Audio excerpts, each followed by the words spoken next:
السلام عليكم ورحمة الله وبركاته.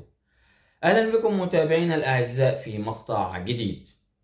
أولا عشان نبدأ الحلقة نصلي على النبي عليه أفضل الصلاة والسلام، اللهم صل وسلم وبارك عليه. تاني حاجة، لو أنت مش مشترك في القناة انزل اشترك في القناة وفعل زر الجرس ليصلك كل جديد.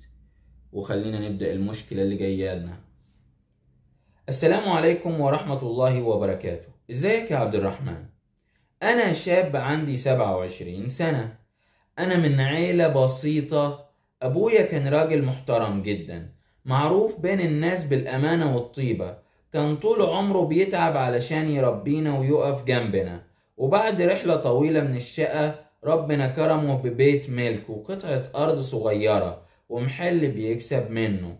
بعد ما أبويا توفى الدنيا اتشقلبت في الوقت اللي كنت متوقع إننا نقف جنب بعض ونكون سند لبعض. حصل العكس تماما. لما جه وقت الميراث اخواتي الكبار اللي المفروض يكونوا ظهري ابتدوا يقولولي انت صغير ومش فاهم، احنا اللي شايلينك طول عمرك، يبقى من حقنا ناخد اكتر. الكلام ده كان زي خنجر في قلبي.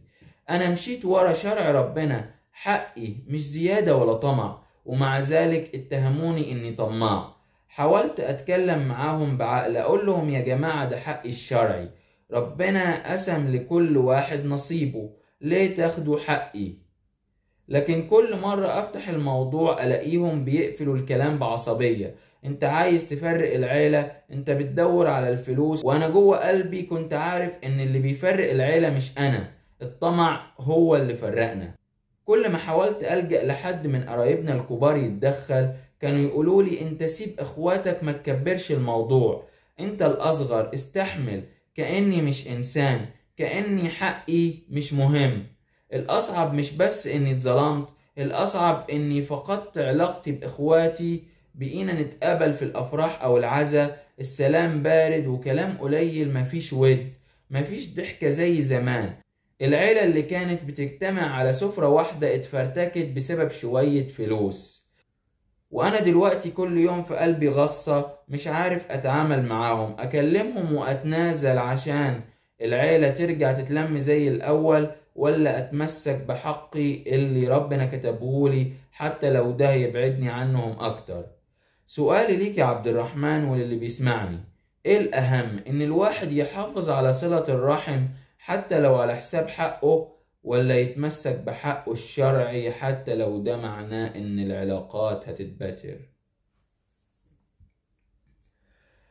للأسف الشديد مشاكل كتير بتبعد الأسر عن بعضيها، وبتقطع الأسر من بعض، وبتقطع الإخوات من بعض، وبتخلي الأهل يقطعوا في بعض، ألا وهي الميراث. للأسف الشديد في ناس كتير ما بتلتزمش بشرع ربنا، في ناس كتير ما بتلتزمش بشرع ربنا. في ناس الطمع بيزين لهم ان لا، انا من حقي انا الكبير اخد اكتر، لا انا اللي تعبان في الحياة اكتر اخد اكتر. واحيانا كتير في ناس تقول ده مش محتاج. احيانا ناس كتير تقول الشخص ده مثلا معاه فلوس او غني فدوا مش محتاج للميراث، رغم ان الميراث دوا شرع ربنا. ربنا كتبها للغني والفقير، ربنا كتبها لكل واحد من أفراد الأسرة، وربنا قسمها في القرآن بما يرضي الله. ربنا قسمها في القرآن، والمفروض ان احنا بدل ما بنمشي بشرع ربنا بنخلف شرع ربنا. انا عايز اقول لك، لا تقول إلا حسبنا الله ونعم الوكيل، لا تقول إلا حسبنا الله ونعم الوكيل. الأخ اللي يبيع أخوه عشان الفلوس ده ما يستحقش إن يتقال عليه أخ. الأخ اللي يبيع أخوه عشان أخوه عايز بس حقه في الميراث وهو طمعان في حق أخوه ده ما يستاهلش يتقال عليه أخ. أنا عايز أقول لك إن طول ما ليك رب حقك ما يضيعش. ولو حقك ضاع في الدنيا فحقك يعني ربنا هيجيبه لك في الآخرة. ويا ويل ويا ويل اللي ما يردش الحقوق في الدنيا، لأن عذاب الآخرة أصعب من عذاب الدنيا. بالنسبة بقى سؤالك اللي هو إيه الأهم، إن الواحد يحافظ على صلة الرحم حتى لو على حساب حقه.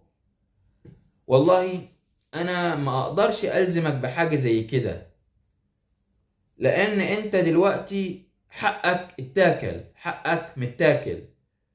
أنا ما أقدرش أجي عليك وأقول لك لا أنت تعالى على نفسك وخلي العلاقات حلوة. لا، أنا ما أقدرش أقول لك كده. أنا اللي أقدر أقوله لك، أنت لو من نفسك خلاص حاسس إن كده كده حقك في الميراث إخواتك أكلوه عليك، وحاسس إنك مش عايز تخسر إخواتك ومش عايز تخسر صلة الرحم، فجزاك الله خيرا، ربنا يجزيك خير. طالما أنت اخترت صلة الرحم، ربنا يجعل مسواك الجنة، دي تجارة مع ربنا. لكن إذا كنت أنت مش قادر تسامح في حقك، فخلاص أنا ما أقدرش أجبرك أقول لك لا أنت روح خلي العلاقات حلوة ودي صلة رحم. هي كده كده أنا هقول لك إن الإخوات والأخ لا يعوض، بس إذا كان الأخ أكل مال أخوه الصغير اللي هو المفروض يديله فلوسه، ولو أخوه الصغير معهوش فلوس هو اللي يصرف عليه أو هو اللي يديله فلوس وهو اللي يسنده، للأسف الشديد الأخ الكبير لو ما عملش كده ما يبقاش أخ، ما يبقاش أخ.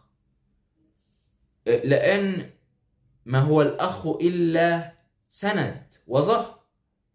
يعني حتى ربنا سبحانه وتعالى قال سنشد عضدك بأخيك. يعني ربنا لما خلق الأخ خلقه سند، الأخ سند. إذا لم يكن الأخ سند فإزاي يكون أخ؟ فأنا هقول لك إن كنت هتستطيع تسامح، أو أنت حاسس إنك خسرت فلوسك وكده كده عارف إن أخواتك مش هيرجعوا لك حقك، وحبيت تكون أنت الأحسن وتشتري صلة الرحم وتضحي بالفلوس اللي خسرتها، فجزاك الله خيرا، ربنا يجعل مسواك الجنة، ويعني ربنا يعوضك. ولكن لو انت مش هتقدر تسيب حقك فانت من حقك خلاص. اصلي يعني صلة الرحم ايوه ده اخوك، بس لما يكون اخوك اللي باعك انت هتعمل ايه؟ لما يكون اخوك اللي جه عليك هتعمل ايه؟ هو ده اللي انا عايز اوصله لك. انا عايز بقى رأي المتابعين، كل اللي بيشوف قصتي انا عايز رأيكم عشان نساعد الشخص دوا. عايز يشوف التعليقات، هو نبه عليا ان هو عايز يشوف رأيكم. اتمنى ان كل اللي بيشوف القصة يكتب لو هو مكان الشخص ده هيعمل ايه رأيكم في المشكلة دي اللي جايالي. وأتمنى أني أكون أفدتك، وأشوفكم في حلقة جديدة. إلى اللقاء.